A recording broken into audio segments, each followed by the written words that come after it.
guys, welcome back to my channel and welcome back to my Elephanta Caves journey part 2।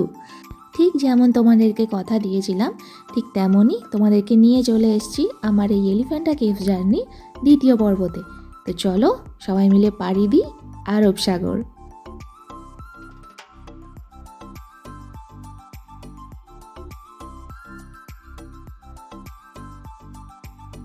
আমি আসলে ঠিকঠাক একটা seat খুঁজে পাচ্ছিলাম না বসার জন্য, যেখান থেকে সুন্দরভাবে ভিডিও করতে পারি। তো একজনকে একটু সাইড দিতে বললাম, তো মেয়েটা খুবই ভালো ছিল, আমাকে বসার জায়গা করে দিল। যাই হোক, আমি লঞ্চের একদম সাইডে বসার জায়গাটা পেয়ে গেলাম। তো এখান থেকে ফার্স্টেই যেটা আমার চোখে পড়লো সেটা আমাদের গেটওয়ে অফ ইন্ডিয়া আর আমাদের সুসজ্জিত হোটেল তাজ প্যালেস। কি দারুণ লাগছে দেখতে, দেখুন ভিউটা সমুদ্র থেকে। এখানে এই সমুদ্র ভ্রমণের জন্য আলাদা করে স্পিড বোট বা লঞ্চ কিন্তু পাওয়া যায়।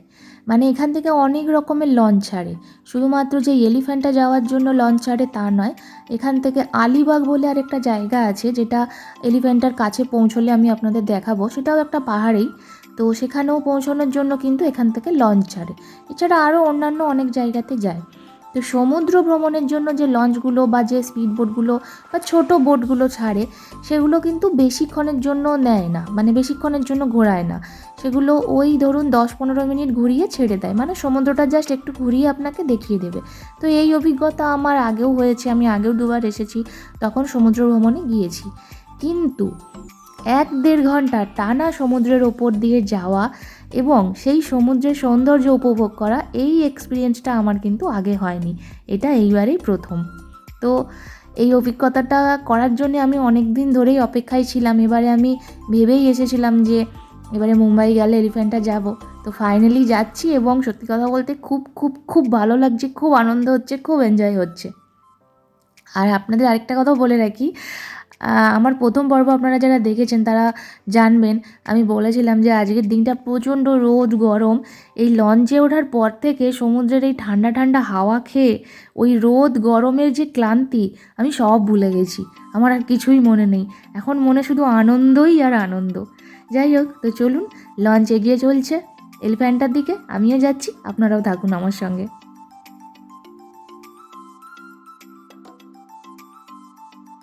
এখান থেকে মানে গেটওয়ে অফ ইন্ডিয়ার ঘাট থেকে যে শুধুমাত্র এলিফ্যান্টা যাওয়া বা আলিবাগ যাওয়ার জন্য লঞ্চ ছাড়ে তা কিন্তু নয়। এখান থেকে অনেক রকমের আপনার কার্গো শিপ এবং প্যাসেঞ্জার শিপ দুই ছাড়ে।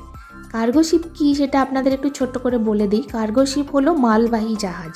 আমরা জানি যারা মার্চেন্ট নেভিতে জব করে তারা কিন্তু ম্যাক্সিমাম সবাই এই কার্গো শিপেই যাতায়াত করে থাকে। তো ওই কার্গো শিপ ছাড়ার একটা অন্য জায়গা আছে, অন্য ডক আছে, সেখান থেকে ছাড়ে। আর প্যাসেঞ্জার শিপগুলো ওখান থেকেই ছাড়ে, তবে প্যাসেঞ্জার শিপ ম্যাক্সিমাম এখান থেকে কিন্তু গোয়া যায়। অন্যান্য জায়গায় প্যাসেঞ্জার শিপ খুব একটা বেশি যায় না।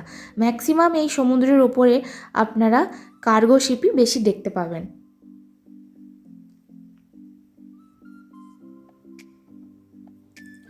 আর এই দিকে দেখুন, আমি যেদিকে বসে আছি তার ঠিক উল্টো দিকে কি সুন্দর নিউ বম্বে শহরটা দেখাচ্ছে। পুরো শহরটা সমুদ্রের পাশে, একদম সমুদ্রের কিনারায়। উফ, কি যে দারুণ লাগছে দেখতে, কি বলবো আপনাদের।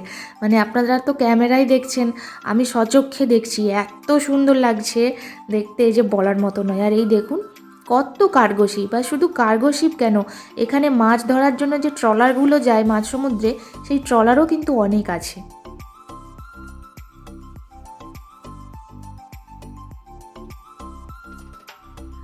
জলটা দেখুন কি সুন্দর, জলের ঢেউগুলো চলে যাচ্ছে। আর আমরা যত মাঝ সমুদ্রের দিকে এগিয়ে যাচ্ছি তত কিন্তু জলের গভীরতা বাড়ছে, কিন্তু ঢেউ কমে যাচ্ছে। পুরো শহরটা কি সুন্দর সমুদ্রের ধারে শহরটা দেখাচ্ছে দেখুন। আমরা ম্যাক্সিমাম হিন্দি সিনেমাতে দেখে থাকি, যখনই মুম্বাই দেখায় তখনই কিন্তু সমুদ্র ঘেঁষা এই শহরটিকে সবার আগে দেখায়। এই দৃশ্যটা দেখে আমার কিন্তু সিনেমার ওই সিনটার কথাই সর্বপ্রথম মনে পড়ে। এই লঞ্চে ম্যাক্সিমাম সবাই ছবি আর ভিডিও তুলতেই ব্যস্ত।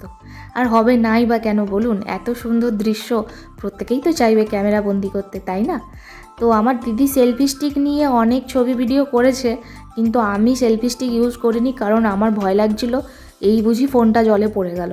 কারণ একবার যদি ফোন জলে পড়ে যায় আর আমি কিছুই খুঁজে পাবো না, আর আপনাদের সঙ্গে এই ভিডিওটাও হয়তো আর শেয়ার করতে পারবো না। সেই ভয়ে আমি কিন্তু ফোন আর লঞ্চ থেকে বাইরে বের করিনি। তো যাই হোক, সবাই তো যে যার মতো করে সেলফি, ভিডিও, রিল সব কিছু বানালো। তো আমাদের প্রথম রিল বানাতে খুব অসুবিধে হচ্ছিল, কারণ আপনারা ক্যামেরায় দেখে বুঝতে পারছেন না, লঞ্চটা না খুব দুলছে, মানে এত দুলছে যার জন্য আমরা ঠিকভাবে দাঁড়িয়ে রিল যে বানাবো সেটা বানাতেই পারছিলাম না। আর আমার দিদি এই যে আমাকে ওই দিকে দেখার ছিল, ওই এলিফ্যান্টার পেছনে যে পাহাড়টা আছে ওই পাহাড়টা হচ্ছে আলিবাগ। মানে আলিবাগ যেতে গেলে ওই পেছনের পাহাড়টাতে যেতে হবে। ওটাও কিন্তু একটা ট্যুরিস্ট স্পট। ওখানেও মানে আমি যদি মুম্বাইয়ে আরও বেশি দিন থাকতাম তাহলে হয়তো ওখানে যেতাম, একবার ঘুরে আসতাম। যাই হোক, এবারে না হলেও পরের বারে যাব। এই দেখুন একটা লঞ্চ ফিরে আসছে, মানে এই লঞ্চটা এলিফ্যান্টা থেকে ব্যাকে গেটওয়ে অফ ইন্ডিয়ার ঘাটের দিকে যাচ্ছে। এই দেখুন একটা বিশাল বড় কার্গো শিপ খুব সামনে দিয়ে যাচ্ছে, কি সুন্দর লাগছে না দেখতে। আর একটা কথা আপনাদের বলি, এই এলিফ্যান্টা কেভসটাকে আমরা এলিফ্যান্টা বলি বা সবাই এলিফ্যান্টা বলে একটাই কারণে, এই কেভসটা যে পাহাড়ে অবস্থিত সেই পাহাড়টা দেখতে কিন্তু পুরো একটা হাতির মতো। আপনাদের আমি একটু পরেই দেখাবো। এই যে দেখুন, দেখতে পুরো হাতির মতো মনে হচ্ছে। আর এই পাহাড়টার মধ্যেই সেই গুহাটি অবস্থিত বলে ওই কেভসটির নাম হলো এলিফ্যান্টা কেভস। আর এই যে ছোট্ট ছোট্ট নৌকোগুলো চলে যাচ্ছে বা বোট চলে যাচ্ছে, এরই মাঝখান দিয়ে আপনারা আরেকটা জিনিস দেখতে পাচ্ছেন কি, দেখুন ছোট্ট টয় ট্রেন চলে যাচ্ছে ওখান থেকে। আমরা কিন্তু ওখানে পৌঁছে কেভস পর্যন্ত এই টয় ট্রেনেই যাব। এর মাঝে আমার মাকে ছোট্ট করে একটু ভিডিও কল করেছিলাম, কিন্তু নেট প্রবলেমের জন্য সে ভালো করে দেখতে পায়নি। আচ্ছা, এইবার এই দিকটাই দেখুন, আমি যে দিকটায় বসে আছি তার অপোজিটে এই যে আমাদের নিউ বম্বে সিলিং দেখা যাচ্ছে। নিউ বম্বে সিলিং বলতে অটল সেতু। এই অটল সেতুটা পুরোটা এই এলিফ্যান্টা যাওয়ার সময় কিন্তু সমুদ্রের উপরে এই এত বড় সেতুটা কিন্তু পুরোটা দেখা যায়। আর আরেকটা কথা বলে রাখি, আমাদের ভারতের সবথেকে বড় সমুদ্রের উপর যদি কোনো সেতু থাকে তাহলে হলো এই অটল সেতু।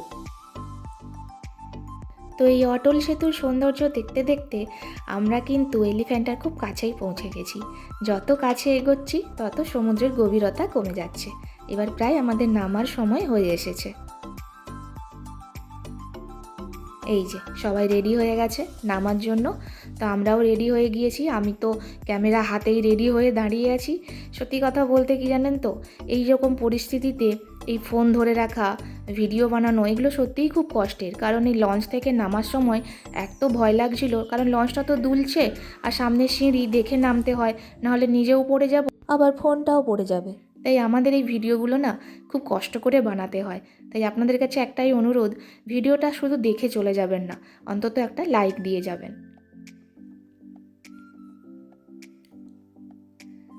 তো আমার দিদি জামাইবাবু আগেই দাঁড়িয়ে আছে, ওরা নামবে বলে ওরা আগে নামবে, আর বাবু তো আগেই নেমে গেছে।